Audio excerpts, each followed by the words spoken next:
नमस्कार, मैं शेहज़ाद, आप देख रहे हैं न्यूज़ 24। अमेरिका के पूर्व राष्ट्रपति डोनाल्ड ट्रंप ने सोने के कारोबार से जुड़ी एक बड़ी घोषणा की है। उन्होंने साफ कहा है कि गोल्ड पर कोई नया टैरिफ नहीं लगाया जाएगा। यह खबर ऐसे समय आई है जब अमेरिकी भारत और रूस के बीच व्यापारिक रिश्तों में तनातनी बनी हुई है।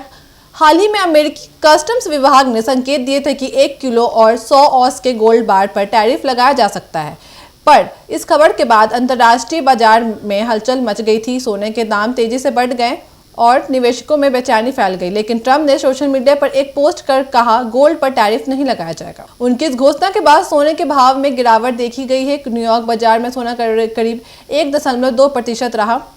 विशेषज्ञों का मानना है कि यह फैसला गोल्ड मार्केट के लिए राहत लेकर आया है। पिछले कुछ हफ्तों से अमेरिका में चीन, रूस और भारत से आने वाले आयात पर नए शुल्क लगाने की चर्चा चल रही थी।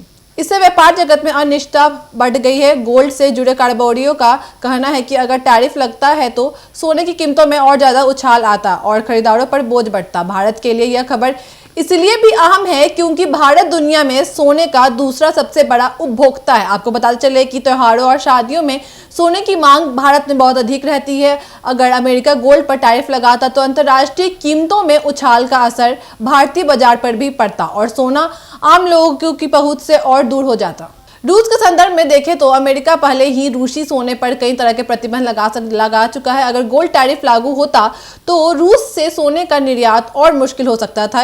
यह अंतर्राष्ट्रीय व्यापार में और तनाव पैदा करता। आपको बताते चले कि ट्रंप के इस फैसले को कई लोग राजनीतिक रणनीति भी मान रहे हैं। चुनावी माहौल में यह कदम निवेशकों और कारोबारियों के बीच भरोसा बनाने की कोशिश के रूप में भी देखा जा रहा है। सोने का बाजार अमेरिका की अर्थव्यवस्था में अहम भूमिका निभाता है और इस तरह के फैसले सीधे आर्थिक संकेत देते हैं। फिलहाल इस घोषणा से सोने के व्यापारियों और निवेशकों को बड़ी राहत मिली है। बाजार विशेषज्ञ मानते हैं कि आने वाले दिनों में सोने की कीमतें स्थिर रह सकती हैं, बशर्ते अंतर्राष्ट्रीय राजनीति में कोई बड़ा बदलाव न हो। ट्रंप के इस बयान ने सोने के बाजार में फैली अनिश्चितता को कम कर दिया है। भारत के लिए यह अच्छी खबर है क्योंकि यहाँ के खरीदारों को फिलहाल महंगे सोने का सामना नहीं करना पड़ेगा। हालांकि वैश्विक व्यापारिक माहौल अभी भी संवेदनशील है और किसी भी नई नीति से बाजार में फिर से हलचल मच सकती है। ऐसे अपडेट्स के लिए जुड़े न्यूज़ 24 के साथ धन्यवाद।